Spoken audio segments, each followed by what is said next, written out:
வருடம் சித்திரை மாதம் 1ஆம் தேதி செவ்வாய்க்கிழமை அதிகாலையில் 5:58க்கு தான் இந்த புத்தாண்டு பிறக்கப்படுது. எப்பயுமே பாருங்கள், அதாவதுன்றது தமிழ் வருடம்ன்றது சூரிய உதயம் ஆனாதான் அந்த வருடம் பிறக்கப்படும். அதே ஆங்கில தேதின்னு எடுத்துக்கிட்டிங்கன்னா நைட்டு 12 மணிக்கே மாறிடும். சரிங்களா? அப்படி பார்த்தா சூரிய உதயன்றது 5:58க்கு தான் மாறுறாரு. அப்போ தான் தமிழ் புத்தாண்டு பிறக்கப்படுது. அதுவும் பார்த்தீங்க அப்படின்னா அதாவது 2026 ஏப்ரல் மாதம் 14ஆம் தேதி அன்னைக்கு சதய நட்சத்திரம் 3ஆம் பாதத்தில் கும்ப ராசியில் மீன லக்னத்தில் ராகு பகவானுடைய திசையில், அது போக பார்த்தீங்க அப்படின்னா 315 டிகிரியில் தான் இந்த வருடம் பிறக்கப்படுது. இதெல்லாம் நம்ம ஏன் இந்த டிகிரி இதெல்லாம் ஏன் சொல்கிறோம் அப்படின்னா, நல்லா இருக்குது, சூப்பராக இருக்குது, அப்படி இருக்குது, இப்படி இருக்குது, பொதுவாக எதையுமே சொல்லாமல் நீங்களும் சொல்லலாம், நானும் சொல்லலாம். ஒரு விஷயத்தை நம்ம துல்லியமாக கணிச்சிருக்கிறோமா இல்லையான்றது இந்த அடிப்படையில் சொல்லும் போதே நம்ம கெஸ் பண்ணிக்கலாம். அப்போ இவர் துல்லியமாக தான் கணிச்சிருக்கிறாரு அப்படின்னு நீங்கள் தெரிஞ்சுக்கிறதுக்காக தான் நம்ம ஒவ்வொரு தடவையும் சொல்லும்போது வருடம், மாதம், நாள், நட்சத்திரம், ராசி, லக்னம், திசை மற்றும் டிகிரி எல்லாமே துல்லியமாக கணிச்சு பார்த்து தான் உங்களுக்கு சொல்கிறோம். இது எல்லாருமே சொல்கிறாங்கன்னு கேட்டால் கண்டிப்பாக இல்லை. நான் பாரம்பரிய ஜோதிடர் அப்படின்றதுனால நாம் ஒரு கணிதம் போடும் பொழுதே துல்லியமாக அது ஃபுல்லாகவே கணிதம் போட்டு தான் நம்ம பலனை சொல்கிறோம். நாம் சொல்லக்கூடிய ஒவ்வொரு பலனுமே திருக்கணித முறைப்படி சொல்கிறோம். சரிங்களா? வாக்கியம்னா 365 நாள், திருக்கணிதம் அப்படின்னா 365 நாள். அப்போ அந்த 365 நாள் சொல்கிறது தான் திருக்கணிதம். அந்த திருக்கணித முறைப்படி இப்போ உங்களுக்கு இந்த அதாவது பிரபவ வருடம் இன்றைக்கி பலன் சொல்லிகிட்ருக்கிறேன். அப்போ பராபவ வருடம் உங்களுக்கு என்ன மாதிரி என்ன மாற்றங்களை கொடுக்க போகிறாரு அப்படின்னு பார்த்தீங்கன்னா, உங்கள் ராசி அதிபதி யாருன்னா குரு தான். மீன ராசிக்கு அதிபதி குரு தான். அந்த குரு பெயர்ச்சி இந்த வருடம் உண்டு. சரிங்களா? எப்போ ஆகுதுன்னு பார்த்தீங்கன்னா, அதாவதுன்றது ஜூன் மாதம் 1ஆம் தேதி குரு பகவான் பெயர்ச்சாகிறார். மனிதர்கள் போலவே கிரகங்களுக்கு உறவு முறைகள் உண்டு. பொதுவாக பார்த்தீங்கன்னா, தனுசு ராசி மீன ராசிக்கு அதிபதி தான் குரு, கடகராசிக்கு அதிபதி சந்திரன், மிதுன ராசிக்கு கன்னி ராசிக்கு அதிபதி புதன். அப்போ இந்த தனுசு ராசிக்கு மீன ராசிக்கு அதிபதி குரு ஆண், கடகராசிக்கு அதிபதி சந்திரன் ஒரு பெண்ணு. இந்த குரு போய் அந்த கடகராசிக்கு அதிபதி சந்திரன் தான் கல்யாணம் பண்ணார். இவங்க 2 பேர்த்துக்கு பிறந்த குழந்தை தான் மிதுன ராசிக்கு கன்னி ராசிக்கு அதிபதி புதன் அவங்க தான் இவரோட குழந்தை. புதன் தான் இவங்களோட வாரிசு. இதை நான் ஏன் சொல்கிறேன்னா, குரு இப்போ எங்கே இருக்கிறார் அப்படி பார்த்தா தன்னுடைய மகன் வீட்டில் மிதுன ராசியில் தான் இருக்கிறார். அப்போ மிதுன ராசியில் இருக்கக்கூடிய குரு இப்போ அடுத்தது கடகராசிக்கு பயிற்சியாகிறார். மகன் வீட்டில் இருந்துட்டு தன்னுடைய மனைவி வீட்டுக்கு குரு பயிற்சியாகிறார். அப்போ மனைவி வீடுன்னு சொல்கிறது கடகராசி இல்லைங்களா? அப்போ குரு பகவான் உச்சமடைகிற வீடு எதுன்னு பார்த்தா கடகராசி தான். நீச்சமடைகிற வீடு பார்த்தா மகர ராசி. அப்போ நீச்சம்னா என்ன, உச்சம்னா என்ன? நீச்சம்னா செயல் இழந்துட்டார், வேலை செய்ய மாட்டார். உச்சம் அப்படின்னா அதிர்ஷ்டம், நல்லது மட்டும்தான் கொடுப்பார். அது 100 டிகிரிலேருந்து 200 டிகிரிக்கு போய் நல்லது பண்ணுவார். அப்படி பார்த்தா இன்றைக்கி குரு கடகராசியில் உச்சம் அடைகிறார். நான் இதெல்லாம் ஏன் உங்களுக்கு தெளிவாக துல்லியமாக சொல்கிறேன்றது அப்போ உங்களுக்கு புரியும். அப்போ குரு பகவான் கடகராசியில் உச்சம் அடையும் போது பொதுவாக குரு 3 ராசி பார்ப்பார். 5ஆவது ராசி, 7ஆவது ராசி, 9ஆவது ராசி பார்ப்பார். இந்த 3 ராசிக்காரங்களுக்கும் பொன்னும் பொருளும் பேரும் புகழும் செல்வாக்கு அந்தஸ்து கௌரவத்தை அள்ளி கொடுத்துருவார். அதுக்கு பேர் தான் நம்ம சொல்லுவோம் குரு பார்வைப்பட்ட கோடி நன்மை. குரு கொடுப்பார், எவரை தடுப்பார். குரு பார்த்தா கோடி கோடி கொடுப்பார்னு சொல்லுவாங்க. அப்போ அந்த குரு பகவான் கரெக்டாக 5ஆவது ராசியாக விருச்சிக ராசி பார்ப்பார், 7ஆவது ராசியாக மகர ராசி பார்ப்பார், 9ஆவது ராசி உங்கள் ராசி தான் பார்ப்பார், மீன ராசி பார்ப்பார். அதுவும் தன் சொந்த ராசி பார்க்குறார். இப்போ எங்களுக்கெல்லாம் எடுத்துக்கிட்டால் அதாவதுன்றது குருன்றது ஒரு கிரகம் தான். ஆனால் உங்களை பொறுத்த வரைக்கும் அப்படி இல்லை. உங்கள் ராசியாதிபதியே யாருன்னா குரு தான். சரிங்களா?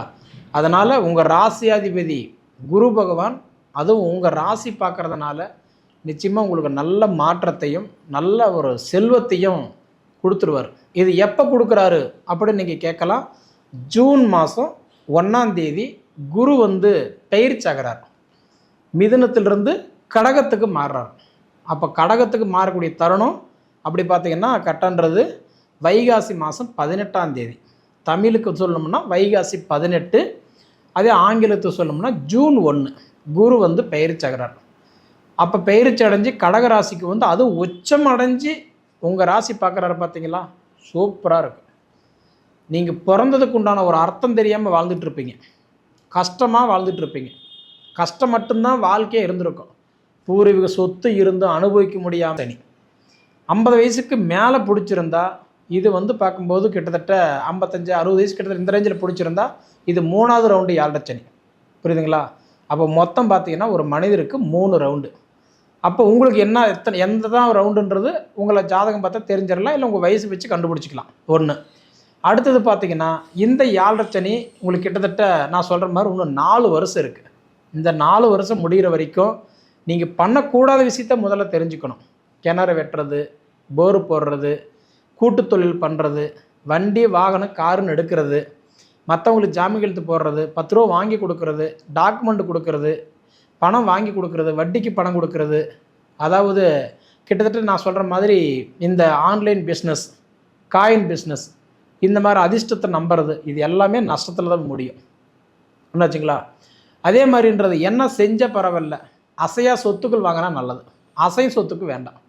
அசையா சொத்துக்கள் என்னன்னா வீடு வாங்குறது, வீடு கட்டுறது, இடம் வாங்குறது, பிளாட் வாங்குறது, அப்பார்ட்மெண்ட்டு சொத்து வாங்குறது, கிரையம் பண்ணுறது, கல்யாணம் பண்ணுறது, இது எல்லாமே பணம் போனாலும் அதுக்கு உயிர் இருக்குது. சரிங்களா? அப்போ இந்த மாதிரி நீங்கள் பண்ணிட்டீங்கன்னா தலைக்கு வர்றது தலைப்பாக கூட போகும்.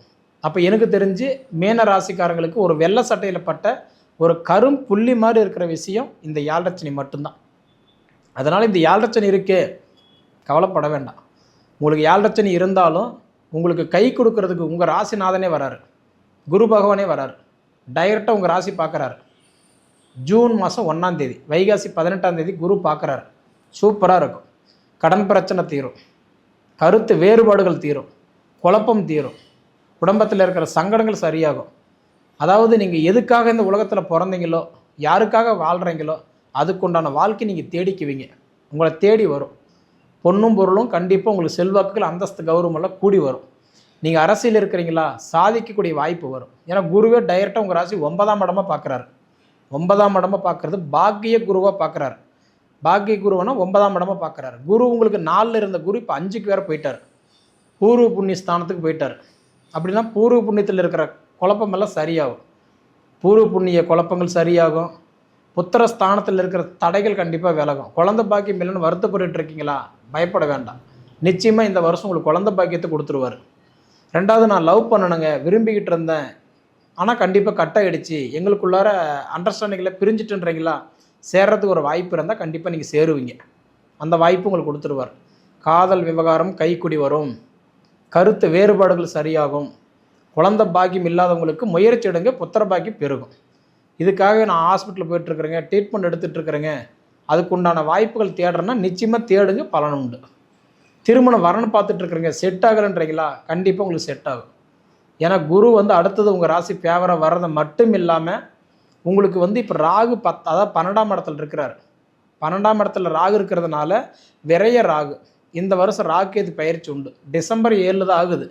ஆனால் டிசம்பர் 7 ஆனாலும் ராகு கேது வந்து நிழல் கிரகம், சாயா கிரகம், வக்கர கிரகம். அவர் ரிபேஸில் தான் போவார். அதனால் பார்த்துட்டிங்கன்னா உங்கள்கிட்ட கொஞ்சம் கொஞ்சமாக விலகி போகக்கூடிய காலம் உங்களுக்கு ஓரளவுக்கு சப்போர்ட் பண்ணிகிட்ருப்பார். பயப்பட வேண்டாம். முடிஞ்ச வரைக்கும் பொறுமையாக ஒரு விஷயத்தை ஹேண்டில் பண்ணுங்கள். சரிங்களா? சனி பகவான் வந்து இந்த வருஷம் பெயர்ச்சி கிடையாது. அதனால் சனி பற்றின கவலை உங்களுக்கு வேண்டாம். சனி இந்த வருஷம் பெயர்ச்சி கிடையாது. ராகேது பெயர்ச்சி டிசம்பர் 7 தான் ஆகுது. மற்றும் குரு பெயர்ச்சி வேணால் ஜூன் 1 ஆகுது. அதனால் எப்படி பார்த்தாலுமே, அதாவது ஒரு வெயிட் தூக்க முடியும்னா தூக்க முடிஞ்ச வெயிட் தான் தூக்க முடியும். அதுக்கு எக்ஸ்ட்ரா வச்சு தூக்குறோம்னு நினச்சா நம்மளால் தூக்க முடியாது. அதனால் உங்களால் என்ன முடியும், உங்கள் ஜாதகத்தில் என்ன வாய்ப்பு இருக்குது, சட்டியில் இருந்தால் தான் வட்டிக்கு வரும். புரியுதுங்களா? சட்டியிலலாம் வட்டிக்கு வராது. முதல்ல வந்து உங்களோட ஜாதகத்தில் உங்களுக்கு எந்த அளவுக்கு பலன் இருக்குன்றதை தெரிஞ்சுக்கோங்க. அதனுடைய பலன்கள் எவ்வளோ இருக்கோ அதுக்கு தகுந்த செயல் தான் இங்கே நடக்கும். பொது பலனை தான் இப்போ யூடியூப்பில் பார்க்குறது, ஃபேஸ்புக்கில் பார்க்குறது, இன்ஸ்டாகிராமில் பார்க்குறது எல்லாமே இப்போ பொது பலனை தான். இப்போ மீன ராசிக்காரங்க 15 கோடி பேர் இருக்கிறாங்கன்னா, இப்போ 15 கோடி பேருக்கு இப்போ நான் கல்யாணம் ஆகுன்னு நான் சொல்ல முடியுமா? 15 கோடி பேருக்குமே இப்போ குழந்தை பிறக்குன்னு நான் சொல்ல முடியுமா? இல்லை 15 கோடி பேருக்குமே இப்போ நீங்கள் வீடு வாங்குவீங்கன்னு நான் சொல்ல முடியுமா? நம்ம ஜாதகம் எந்த அளவில் இருக்குதோ அதுக்கு தகுந்த மாதிரி பொது பலன் சப்போர்ட் பண்ணும். புரியுதுங்களா? அதனால் ஒன்றுமே இல்லை. எனக்கு தெரிஞ்சு நீங்கள் கடல்லையே தாண்டிட்டீங்க. கரையை கடக்கிறதுக்கு மேக்சிமம் உங்களுக்கு நான் சொல்கிறது அதாவது 47 நாள் தான். சரிங்களா? 47 நாள்லாம், அதாவது வைகாசி மாதம் இன்றைக்கி வந்து பார்க்கும்போது உங்களுக்கு 18ஆம் தேதி, அடுத்தது வந்து பார்க்கும்போது ஜூன் மாதம் 1ஆம் தேதி, அந்த நாளுக்கு பிறகு உங்களுக்கு நல்லாயிருக்கும். ஏன்னா அது போக பார்த்தீங்கன்னா இப்போ எல்லாமே பாருங்கள், இந்த வருடகிரகன்னு சொல்லக்கூடிய குரு தன் சொந்த நட்சத்திரத்தில் வந்திருக்கிறார். புனர்பூச நட்சத்திரத்தில் 1ஆம் பாதத்திலே வந்திருக்கிறார். 66 நாள் உங்கள் ராசிக்கு அதிபதி குரு பகவான் 66 நாள் தன் சொந்த நட்சத்திரத்திலே இருக்கிறார். உங்கள் ராசியில் இருக்கக்கூடிய சனி பகவான் 33 நாள் தன் சொந்த நட்சத்திரத்தில் இருக்கிறார். உங்கள் 12ஆம் இடத்துல இருக்கிற ராகுவும் 6ஆம் இடத்துல இருக்கிற கேதுவும், அதாவது ராகு 112 நாட்கள் சொந்த நட்சத்திரத்தில் வராரு.